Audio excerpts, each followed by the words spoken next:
দেখো park mode system issue দেখাচ্ছে, battery 0%, আর এদিকে স্ট্যান্ড আছে, স্ট্যান্ড ফেলানো আছে, স্ট্যান্ডটাকে আমি তুললাম, তুলে দিলাম, ঠিক আছে।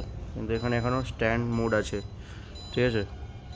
চাবিটাকে অফ করলাম, আবার অন করলাম, ব্যাটারি সেই 0.1%, 1% ব্যাটারি, 0 রেঞ্জ, চার্জ 54% আছে, ঠিক আছে।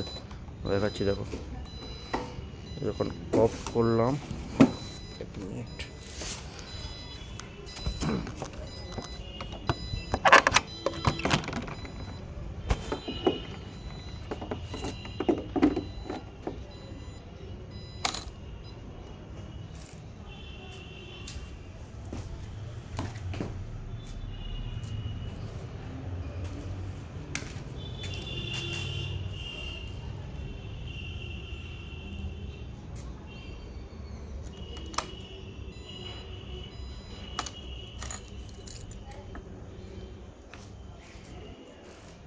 দেখাচ্ছি।